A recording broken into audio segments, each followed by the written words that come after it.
आज का topic loops इन सी। ठीक है, तो इससे पहले हम दो चीज बाकी था जो कंडीशनल ऑपरेटर के बाद कंडीशंस के बाद बोला जाता है। ठीक है, तो एक आता है लॉजिकल ऑपरेटर। हम एक्चुअली तुम लोगों को दो ऑपरेटर बता चुके हैं। पहला अरिथमेटिक ऑपरेटर और दूसरा रिलेशनल ऑपरेटर। सो अरिथमेटिक देखो ऑपरेटर्स ये सब होता है। अरिथमेटिक अरिथमेटिक में आ जाएगा प्लस माइनस एस्टेरिस्क डिवीजन, फिर मॉड, ये सब आ जाता है अरिथमेटिक ऑपरेटर्स में। इसके बाद था रिलेशनल ऑपरेटर। ठीक है, रिलेशनल ऑपरेटर में था greater than equal to, less than equal to and double equal to. ठीक है, तो ये सारा था रिलेशनल ऑपरेटर में। Fine, and the new operator for you is logical operator. You must have listened about this in your class 12 if you are from science background. ठीक है, तो it is nothing but and or not. अभी भी था digital Okay. में तो। या digital में भी था। तो इसको कहते हैं लॉजिकल। ठीक है ना, इसका ऑपरेटर। सो एंड के लिए लिखो, this is the and operator. Okay, and this is the or operator, and this is not operator. Actually, I have told you about the operator in the relational operator, that is not equal to. Okay, so this is that. So इसको use कैसे करेंगे?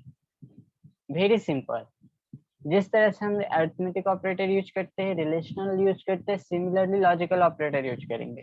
ठीक है, basically ये logical operator जो है conditional statement में काम आता है जब हम कंडीशन चेक कर रहे होते हैं तो। फाइन,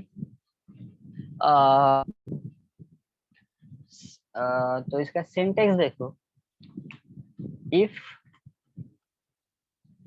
कंडीशन के लिए हमेशा इफ यूज करते हैं, उसके बाद फर्स्ट एक्सप्रेशन, उसके बाद हम लॉजिकल ऑपरेटर यूज करेंगे। सबसे पहले एंड देन एक्सप्रेशन 2। ओके, सो इस तरह से हम लोग एंड ऑपरेटर यूज करते हैं। सिमिलरली और ऑपरेटर यूज करेंगे।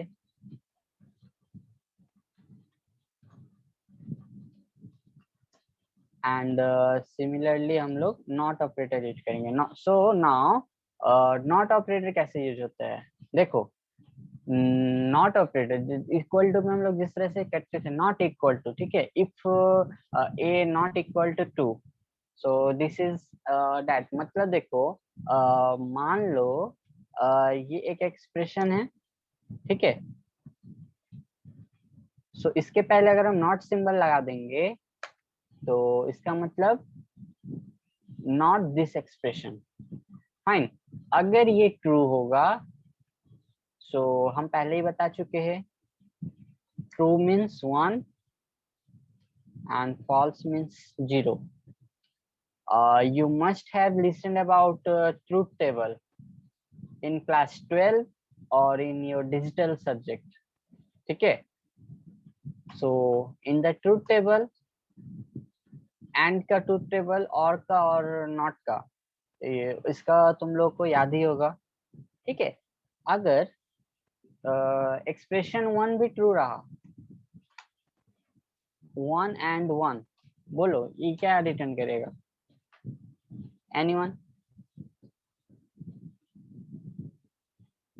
1 and 1 ये क्या रिटर्न करेगा? 1। This will return 1. Very good. Now 1 and 0 ये क्या रिटर्न करेगा? ये क्या रिटर्न करेगा? 0। Very good. और सिमिलरली और में ये क्या रिटर्न करेगा? करेगा 1। Very good. नाउ 1 और 0, ये क्या रिटर्न करेगा? 1। Very good. नाउ 0 और 0 बोलो। 0। Very good. सो ये जस्ट एक ट्रूथ टेबल रिमाइंड करवाए हैं, ठीक है। सो मान लो ना यहाँ एक्सप्रेशन ट्रू है, ट्रू मतलब 1 और इसके पहले नॉट, तो ये क्या रिटर्न करेगा? 0। 0। Very good. नाउ ये बोलो। 1। Very good. So basic idea clear हो गया, एंड और नॉट, ठीक है। अब इसका एक एक प्रोग्राम करते हैं तो बेटर समझ में आएगा इसको यूज कैसे करेंगे, ठीक है। सो हमारा प्रोग्राम हुआ कि मान लो यूजर 2 नंबर एंटर करेगा, ठीक है। यूजर 2 नंबर इनपुट करेगा और हमको चेक करना है कि क्या वो दोनों नंबर जो इनपुट किया है, ठीक है, वो ऑड है या इवन है, ठीक है। सो ये कैसे चेक करेंगे?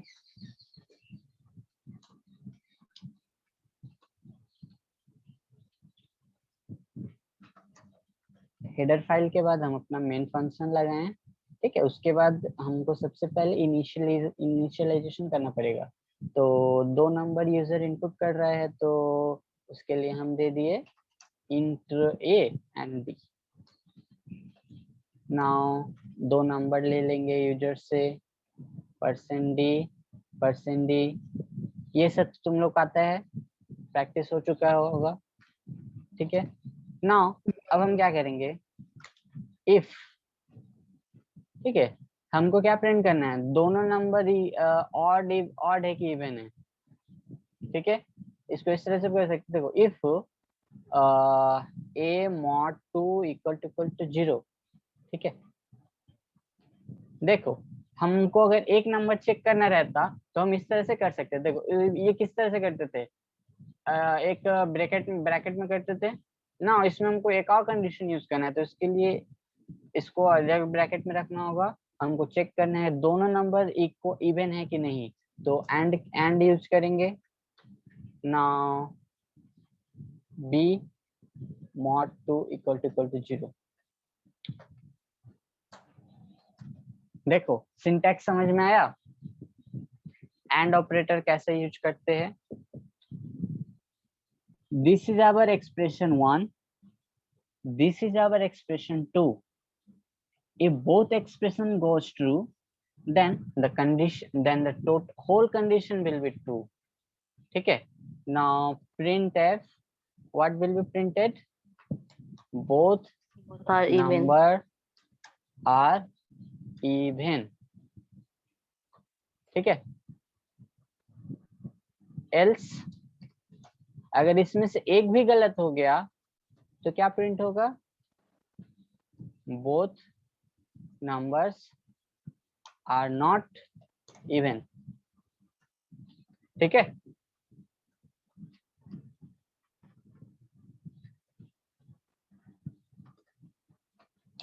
ना इसको हम सेव किए,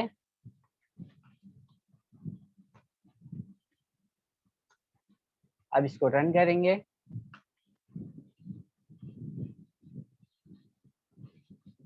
कोई एरर नहीं है प्रोग्राम में। नाउ हम 2 नंबर इनपुट करेंगे, फर्स्ट नंबर किए 4 एंड सेकंड नंबर किए 6। आउटपुट आया both numbers are even, that is the desired output. Now again second test case, I have taken a number 2 and 5, so both number are not even, okay, ठीक है। so what is happening here, if देखो a mod 2, ठीक है, suppose a equal to 4 है and b equal to 6 है, तो क्या होगा, यहाँ पे पहले चेक होगा if a mod 2 equal to 0, so for mod 2 equal to 0 true, पहले ट्रू रिटर्न हुआ, फिर एंड है, उसके बाद b mod 2 इक्वल टू 0, तो यहाँ पे क्या चेक होगा 6 mod 2 0 इक्वल टू 0 है कि नहीं, यहाँ ये भी ट्रू है, तो ट्रू है तो 1 रिटर्न करेगा, and 1 and 1 is equal to 1 and 1 means true, so if it is true then this block will be executed. Got it? Got it?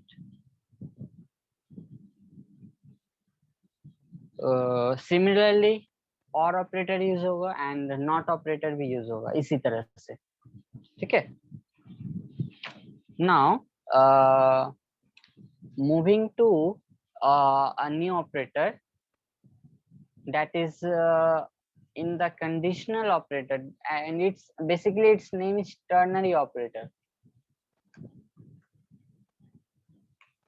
Basically its name is ternary operator, ठीक है।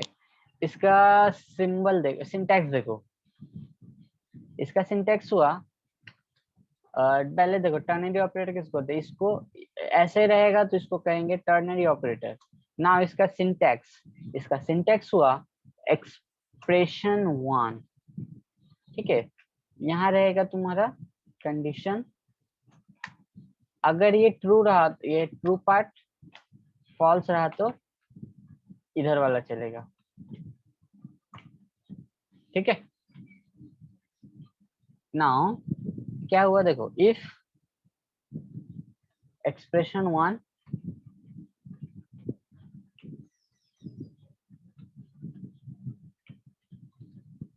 listen, this is very similar with that, okay। Now इसका एक programme लिखते हैं तो समझ में आएगा तुम लोग को। इसका एक प्रोग्राम लिखते देखो, हम लोग मैक्सिमम बिटवीन क्या निकाले थे बोलो, मैक्सिमम बिटवीन 2 नंबर्स, ठीक है। तो सेम प्रोग्राम यहाँ करेंगे, देखो छोटा सा प्रोग्राम कैसे करते हैं। Int main maximum between 2 number, suppose हम a इक्वल टू 5 लिए और b इक्वल टू 6 लिए। नाउ कैसे यूज करेंगे बोलो, सबसे पहले एक्सप्रेशन देंगे, यहाँ पे इफ नहीं लगेगा, ठीक है। इफ के बदले यहाँ क्वेश्चन मार्क है, ठीक है, टर्नरी ऑपरेटर यूज कर रहे हैं, ठीक है। नाउ अगर ये ट्रू रहा तो क्या होगा, प्रिंट होगा 5 is max,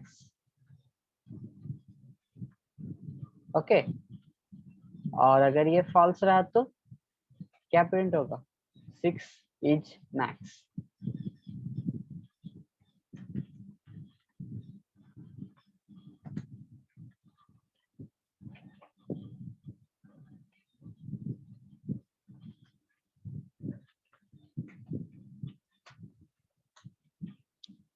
ना इसको रन किए, देखो क्या प्रिंट हुआ, 6 is max।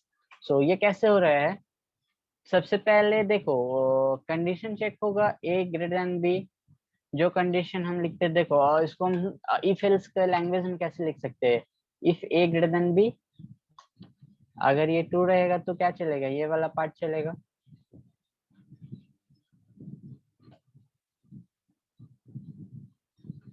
और एल्स अगर ये फॉल्स रहा तो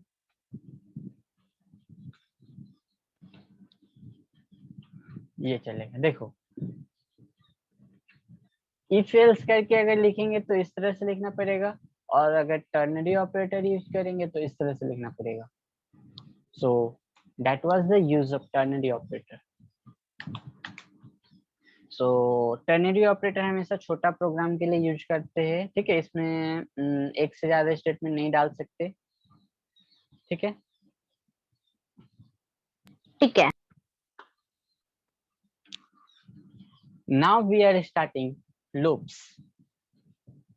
So what is loops? ठीक है, जब हम फ्लो चार्ट पढ़ा रहे थे तो हम तुम लोग को बोले थे लूप्स क्या है। सो बेसिकली लूप्स मतलब रिपीटिशन, ठीक है। हम लोग गाना सुनते हैं जब फोन में, तो वहां पे कुछ ऑप्शंस रहता है, like play all songs, shuffle the playback, और लूप द प्लेबैक, और लूप द सॉन्ग, ठीक है। कभी नोटिस किए हो? हाँ। ओके, सो जब हम किसी सॉन्ग को लूप कर देते हैं तो क्या होता है, एक सॉन्ग चलता है, खत्म होने के बाद फिर से स्टार्टिंग से वो सेम सॉन्ग चलता है, ठीक है। ओके, सो ये कब तक चलेगा? वहां पे देखना कभी कभी लिखा रहता है एक बार लूप करो, 3 बार लूप करो, या फिर लूप ही करते रहो जब तक हम खुद से उसको चेंज ना करें। Okay, so that is the same loop used here. Okay, so हम लोग फ्लो चार्ट किए थे लूप्स का। सो लूप्स के लिए सबसे पहले कीवर्ड्स देख लो। जैसे हम लोग कंडीशन यूज किए थे, तो कंडीशन में क्या यूज किए थे, इफ और एल्स, ठीक है। तो in C programming we have 3 keywords, okay, or you can say we have 3 kinds of loop. First is while loop, second is for loop,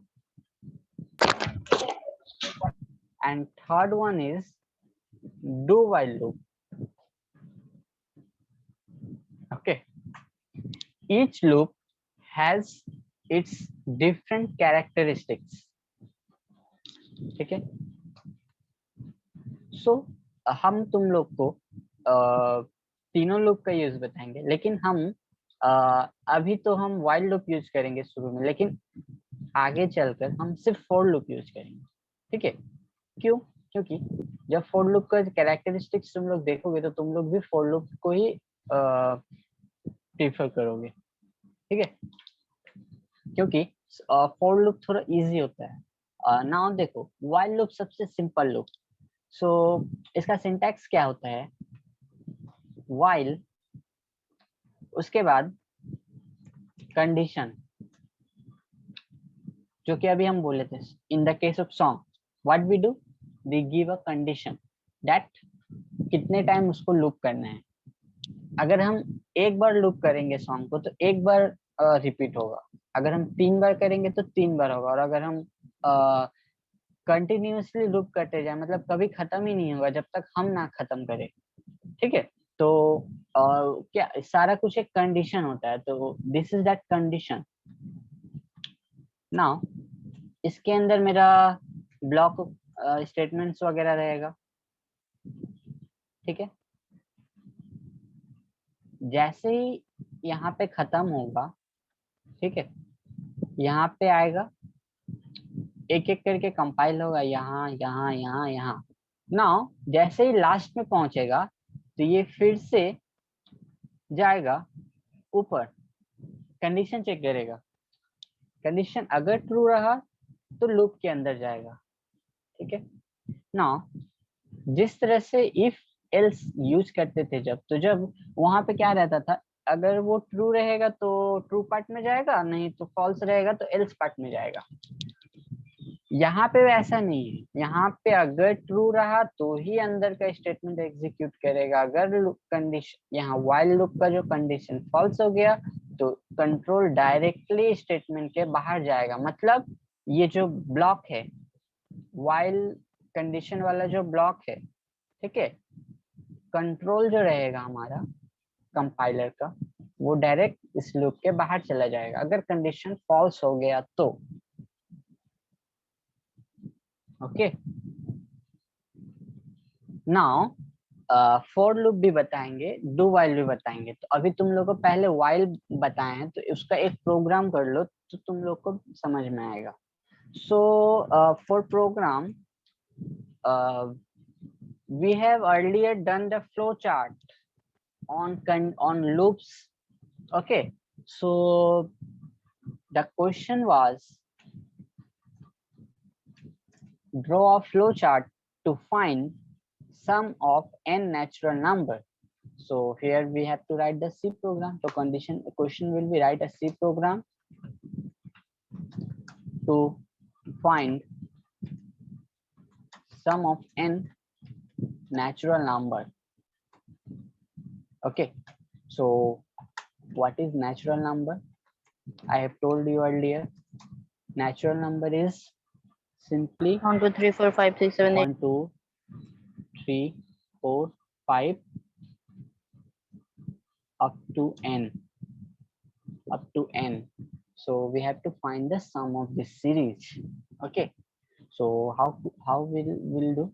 First, we are starting with our header file, that is has include stdio.h, then our main function, then variable declaration. Okay, now from here try to learn some keywords. Okay, like what we do here, we basically declare a variable, okay, or initialize a variable. So first of all, we have to take up to how many number we have to find the sum. So for that, let's take a variable n in which we will store up to how many number we want to find the sum of. Okay, now I have told you earlier that in the loop statement or AT series we have to note two things. First is up to how many terms we are moving, and the first term, and also the common difference. Okay, so let's take a variable a in which we initialize our first term. What is our first term? It is 1. Also, we are finding, whenever we will find the sum, we have to must take a variable for storing the summation of that series. So we initialize a variable, we declare a variable named as sum, as we haven't listen, sum, whenever we use the sum, we declare a variable for sum, we have to initialize it, because in the program you will see that one statement will come when we will store sum plus the next term in the sum variable. Okay, so now can you tell me what is now the value of sum? Can anyone tell me what is the value of sum? 0. No.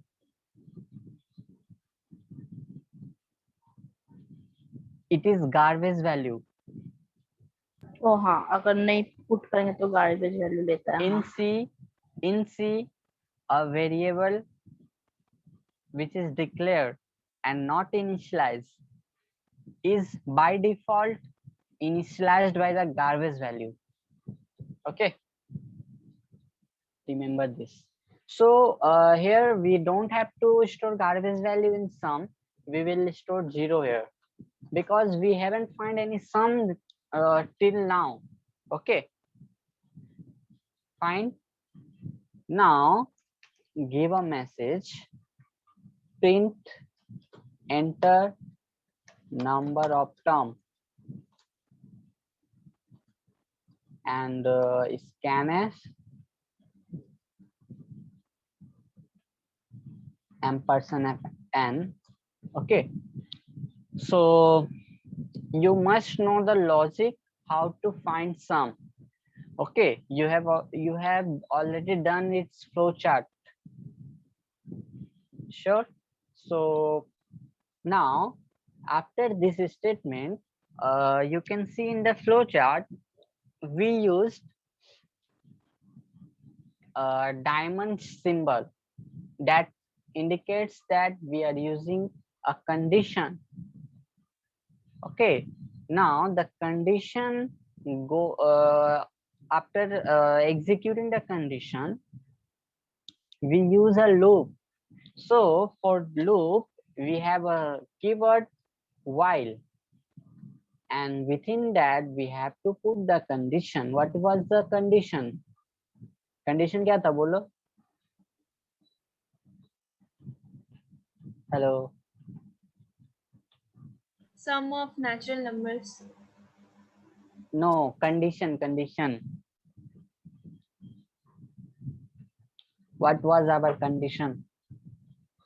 Our condition was if a less than equal to n.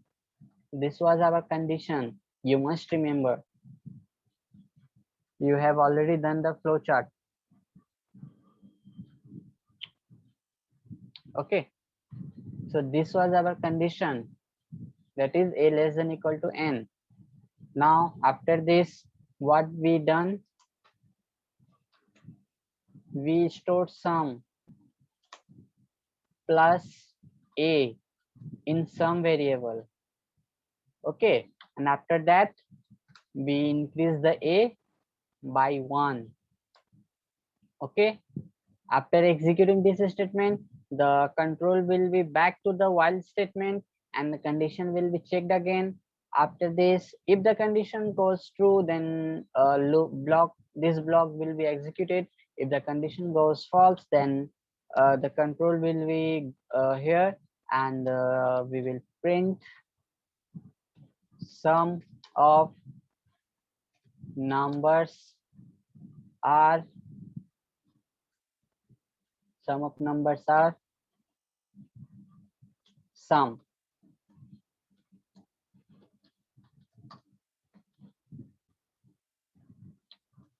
Sum of n numbers dot c. Okay, now we are now enter the term. Okay, so how many term? Let I enter 5. Okay, so up to 5 term, the sum of the series will be 15. You can find 5 4 9, 9 plus 3 12, 12 plus 2 14, and 14 plus 1, that is 15. So that was our program. Okay, take a screenshot and immediately write the program to print n natural number. The meeting will be ended in few seconds. So take a screenshot of this program and immediately write a program to print n natural number. It's a very easy program. Hurry up.